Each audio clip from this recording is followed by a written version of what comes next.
So very good morning to everyone. आइए चर्चा करते हैं कुंडलनी का क्या इम्पैक्ट है सबटल बॉडी पर। What is the impact of Kundalini on subtle body. आप जानते हैं आपके अंदर एक छोटी सूक्ष्म बॉडी होती है, this is very micro, very basic, okay, and it is very subtle.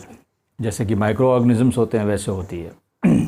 तो होता क्या है कि कुंडलनी क्या करती है कि कुंडलनी का प्रभाव आपकी हर बॉडी पे पड़ता है, चाहे वो कारण हो चाहे सूक्ष्म शरीर हो, हर शरीर पे पड़ता है।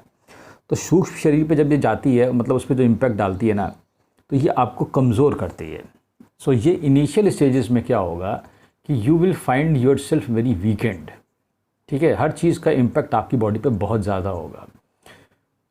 इसको ऐसे समझेंगे जैसे मान लीजिए अगर आप एक नॉर्मल पर्सन है, उसके बगल से एक आदमी हॉर्न बजाते हुए जाता है तो वो नहीं चिढ़ेगा, लेकिन अगर आप कुंडलनी जागरण आपका चल रहा है तो अगर आप ज़रा सा भी आपके हॉर्न की आवाज़ होगी, कोई चीज़ होगी, तो आप तुरंत एकदम से घबरा जाएंगे कि क्या है। एकदम सडन चीज़ों के प्रति आपका रिएक्शन बहुत अजीब सा हो जाएगा, आप तुरंत डर जाएंगे क्योंकि वो चीज़ आपको तुरंत इम्पैक्ट करती है, because your body is weakening in the initial phases. ठीक है, लेटर फेजेस में क्या होता है, ये मजबूत हो जाएगा, लेकिन इनिशियल फेजेस में it is going to impact you severely.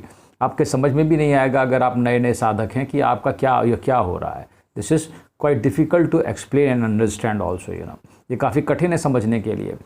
इसको ऐसे और एक उदाहरण से समझ सकते हैं, जैसे कि मान लीजिए किसी ने आपसे कोई शब्द बोला, ठीक है, जैसे मैंने बोला ये हो जाएगा, तो जब आप कुंडलनी आपका सबटल बॉडी कुंडलनी जागरण चल रहा है तो सबटल बॉडी पे इसका इम्पैक्ट जानते हैं क्या होगा। इसका इम्पैक्ट ये होगा, आप तुरंत घबरा जाएंगे, you will be afraid immediately. आप घबरा जाओगे कि ऐसा ना हो जाए, ऐसा ना हो जाए, आपका दिमाग बार बार वही चीज़ सोचने लगेगा। बिकॉज वो क्या है कि पूरी कुंडलनी जो है ना, पूरी सबटल बॉडी में जहाँ जहाँ पे बॉडी जिस चीज़ को ग्रहण करती है, ठीक है, उस प्रोसेस को बढ़ा देती है। ठीक है, तो क्या होगा, जैसे कोई भी चीज़ होगी तो उसका इम्पैक्ट आपके ऊपर होने लगेगा। जैसे आपने देखा था या सुना होगा, रामकृष्ण परमहंस ने किसी बीमार को देखा या जीसस ने किसी बीमार को देखा, तो वो जो रामकृष्ण परमहंस के शरीर में उसके बीमारी आ गई। How it happens is the body has become so acceptable to everything from outside inside that it accepts everything. लेकिन ये इनिशियल स्टेजेस हैं। ठीक है, क्या होगा, वो उस चीज़ को आप ले लेते हो अपने ऊपर, तुरंत ले लोगे आप, कोई भी चीज़ होगी आप घबरा जाओगे। लेकिन जैसे आप आगे बढ़ोगे, ठीक है, जब आप इसी स्टेजेस में आगे बढ़ोगे तो आखिरी में ग्रहण भी नहीं करोगे, त्याग भी नहीं करोगे और बिल्कुल आनंद में रहोगे। तो सबटल बॉडी की तो ये बहुत कॉशियस स्टेज है, इस पर आपको बहुत सावधानी बरतनी है। ठीक है, कि किसी भी चीज़ का इम्पैक्ट आपके ऊपर बहुत ज़्यादा हो जाता है, आप बहुत ज़्यादा उस चीज़ के बारे में सोचने लगते हैं जब कुंडलनी की इनिशियल स्टेजेस चलती हैं।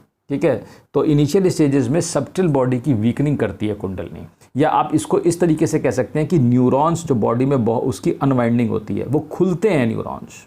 ठीक है, तो जब न्यूरॉन्स जब अनवाइंडिंग करती है न्यूरॉन्स की, या उनको जो भी मतलब उस क्रिया को क्या कहते होंगे मुझे खुद मालूम नहीं है, लेकिन जब उस चीज़ को खोलती है वो, तो वो उस चीज़ में आप बहुत ज़्यादा वल्नरेबल हो जाते हैं। ठीक है, तो आप इस चीज़ का ध्यान रखिएगा। अगर आप एक साधक हैं, आप स्टार्टिंग में आपके साथ ऐसा हो रहा है तो घबराने की ज़रूरत नहीं है, लेकिन कॉशन इस चीज़ पे रखना है कि मतलब किस चीज़ पे आपको ज़्यादा ध्यान देना है, नहीं देना है, किस चीज़ को पढ़ना है, नहीं पढ़ना है। अगर आप अखबार पढ़ रहे हैं तो आप बुरी खबरें ना पढ़ें, अगर आप कोई चीज़ कर रहे हैं तो बुरी चीज़ों निगेटिव चीज़ें थोड़ा बचें। ये प्रिकॉशंस हैं, उसमें ऐसा कुछ नहीं कि आपको कुछ हो जाएगा, होगा कुछ नहीं, लेकिन आपके मन में विचार बहुत ज़्यादा आएंगे। अगर ज़्यादा सोचेंगे तो क्या पता कुछ हो भी जाए थोड़ा बहुत।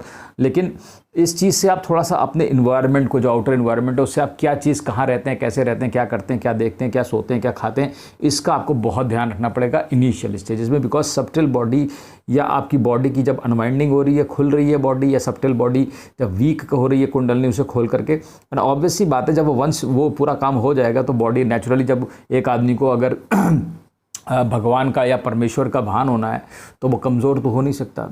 ठीक है ना, वो तो बहुत ही मजबूत होगा।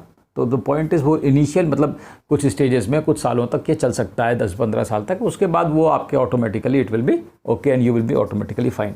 तो अगर आप ऐसा महसूस करते हैं कि आपको किसी चीज़ का बहुत ज़्यादा इंपैक्ट हो जाता है, आप बहुत ज़्यादा घबरा जा रहे हैं, आप कोई इसमें चिंता करने की ज़रूरत नहीं है। बस थोड़ा सा अपने आउटर सराउंडिंग्स को, अपने सेंसेस को थोड़ा सा कंट्रोल करने की ज़रूरत है। हम क्या सुन रहे हैं, क्या देख रहे हैं, क्या बोल रहे हैं, क्या समझ रहे हैं, क्या दिमाग को ज़्यादा तो नहीं ग्रहण कर रहा है, क्या अजीब अजीब चीज़ें तो नहीं देख रहे हैं, या मोबाइल पर आप तो अगर सर्फिंग कर रहे हैं सोशल मीडिया पर, तो आप क्या चीज़ देख रहे हैं, एक्सीडेंट एक्सीडेंट्स तो नहीं देख रहे हो, मर्डर तो नहीं देख रहे हो, ऐसी फिल्म्स तो नहीं देख रहे हो। इनसे अगर आप थोड़ा बचेंगे तो आप रिलैक्स रहेंगे, आपकी प्रोसेस आराम से चलती रहेगी। अन्यथा थोड़ा आपको दिक्कत हो सकती है, इसलिए मैं कहूँगा इनसे आप बचिए। ठीक है, चलिए ठीक, थैंक यू।